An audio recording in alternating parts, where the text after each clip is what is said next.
বলছে আল্লাহ পাক তুমি ঘাও খাইছো, এখন দুনিয়া নামক জাহান্নামে যাও। দয়াল বাবা যা, দয়াল বাবা যা, বাবা জাহাঙ্গীর তুমি আমার রহমত তুলে দিলাম। আজকে আমার ছেলে নিয়ে নিউ মার্কেটের চন্দ্রিমা মার্কেটে গেলাম, তো এমন সবাইকে ইফতারের সময় গেছে, তো জায়গায় জায়গায় রাস্তাটা বন্ধ করে রাখছে, ওনারা ইফতার করতে আছে।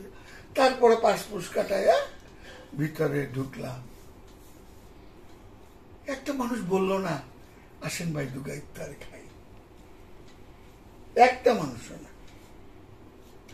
তারা কিন্তু রোজা রাখছে, অবশ্য আমি কিন্তু রাখিনি, আমার এটা বলাও ঠিক না, তাও আমি বললাম যে কারণ এমনি তো আছে মুসলমান মুসলমান ভাই ভাই। অবশ্য আমি মুসলমান না, কারণ মুসলমান হওয়া তো অনেক কঠিন বিষয়। দুনিয়ার বৈষয়িক মোহ মাঝে যে ডুইবা থাকে ওই তো মুসলমান হইতে পারে না। তা আমি তো সার্বক্ষণিক দুনিয়ার বৈষয়িক মোহের মধ্যে ডুইবা আছি, তা আমি নিজের কিভাবে মুসলমান বলি? আমি তো আল্লাহর কাছে আত্মসমর্পণ করিনি, আমি আল্লাহর কাছে আমি তো সারাক্ষণ দুনিয়ার বৈষয়িক মোহের কাছে আত্মসমর্পণ করে আছি। আজকে ঘুরলাম এক একটা দোকানে, আমার ছেলে না মেয়ে বলতেছে বাবা এত লাইট জ্বালায় কেমনে বসে রয়েছে? মা বাপ কান্দিল না ইনসা বললো, আমি বললাম বাবা এটা কিন্তু মাল পানির সাধনায় বসে রয়েছে বাবা, এটা কিন্তু চরম সাধনা, এই মাল পানির জন্য চরম সাধনা করতেছে বাবা। এর চেয়ে কোনো কঠিন সাধনা নাই। আল্লাহর সাধনা কেই করবার চায় না, আল্লাহর সাধনা কেই করতে চায় না, কারণ আল্লাহর সাধনা করতে হলে হারাইতে হয়, তো ওখানে কিচ্ছু পাওয়া যায় না, দুনিয়া সব হারাইতে হয়।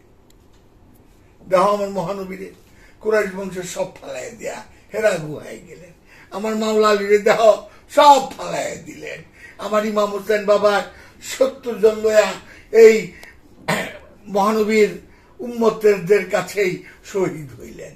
কোন ইহুদি খ্রিস্টান বৌদ্ধরা কিন্তু তারে হত্যা করেনি, তার সমস্ত ফ্যামিলি নিয়ে। চিন্তা করো, এর চেয়ে কোনো কঠিন সাধনা আছে? এই এত লাইট মাথার উপরে জ্বলতা আছে, আর তো মিছা কথা তো আছে, একেবারে ইস্কাত ক্ষেপণাস্ত্রের মতো মুখের মধ্যে মিছা কথা ফিট করায়, খাপাট খাট খাটা খাট খাটা খাটা একটার পর একটা মাত্রা আছে। দুনিয়ার সাধনা এর জন্য তো ব্যস্ত, এর জন্য আমি জাহান্নামে আছি, তো এত কিছু করি, এত কিছু করি, তারপরে ঘরের ভিতরে এসে দিকে কোনো শান্তি নাই, কোনো শান্তি নেই। কয়েকদিন আগের ঘটনা, পোলায় মাদ্রাসায় পড়ে, একটাই পোলা, লোকটা বিদেশ থাকে, আসছে আইসা এখানে একবারে দোকানদারি করে, পোলায় সারাক্ষণ মোবাইল টিপে, বাপে গিয়া কইছে মোবাইল টাকাইরা লয়ে বলছে, বাপে নামাজে সেজদায় গেছে, পোলায় দাও দেয় কোবায় বাপের মেরা লেগেছে।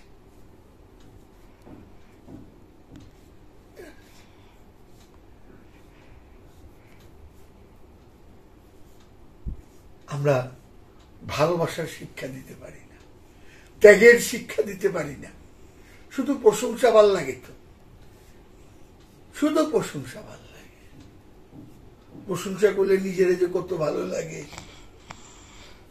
এর জন্য বাবা জাহাঙ্গীর কইছে যারে তুমি যার ক্ষতি করবা তারে 6 মাস প্রশংসা করো, সে এমনি ক্ষতি হয়ে যাব, প্রশংসা তো ভাল লাগে।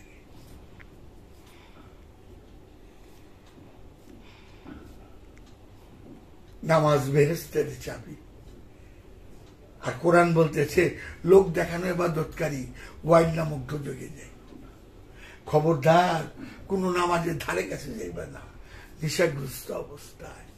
এই ঈদের মার্কেটে ঘুরে দেখেন, প্রত্যেকটা যে কোনো মার্কেটে 10টা-15টা লাইট লাগায়া সারা রাত বিক্রি করতে আছে। কি নেশা, কি নেশা দিয়া রাখছে। সব পড়ে থাকবো আমি একা, আমি একা। ও দুনিয়া আস্তাতে ব্লাকুম, আমি একা।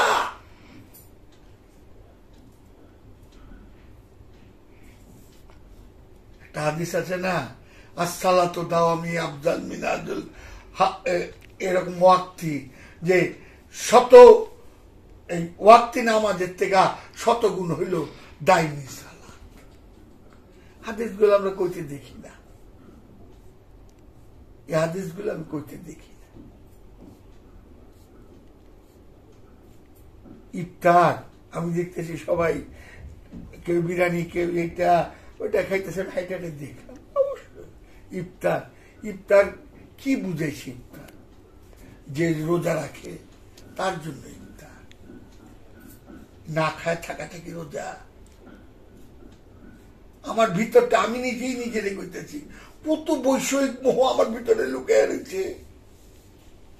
মুহূর্তে মুহূর্তে আমি কেন পীর হইলাম না, আমি কেন গদিতে বইলাম না, আমার কেন মুড়ি হইল না, আমি অমুক সর্দার হইলাম না কে, আমার মাল পানি হইল না কে? এই তো আমার রোজা, এই রোজা লইতে আমি ব্যস্ত আছি।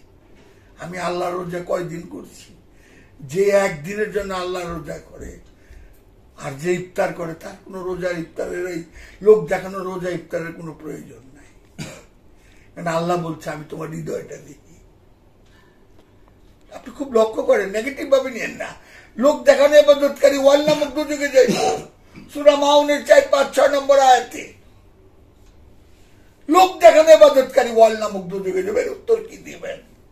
নেশাগ্রস্ত অবস্থায় নামাজের ধারে কাছে যাইবা না, কি ডাইরেক্ট হুকুম, হুকুম, ধারে কাছে যাইবা না। আমি নিজের দিকে তো আমার ভিতরে নেশা আছে কিনা, আমার সবচেয়ে সূক্ষ্ম নেশা হইল আমার সংসারের মায়া।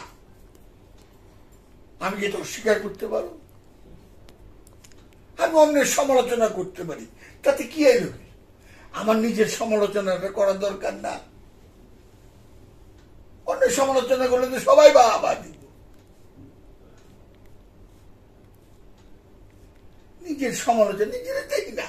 আমি তো নিজের দেখি যা, হ্যাঁ আমি যত বড় বড় কথা কই, আমি এই সুফিজমের বিন্দু পরিমাণও ধারে কাছে নাই, বিন্দু পরিমাণও ধারে কাছে নাই। আমি মায়ের জালে আটকে আছি, আমি মায়ের জালে আটকে আছি। এই মায়াকে বিচ্ছেদ করার নামই সালাত, এই মায়াকে বিচ্ছেদ করার নামই রোজা, ইফতার, এই মায়াকে বিচ্ছেদ করার নামই যাকাত। এই মুহূর্তে বাবা জাহাঙ্গীর আমারে বুঝতে দিল, দয়াল বাবা জাহাঙ্গীর, দয়াল বাবা জাহাঙ্গীর।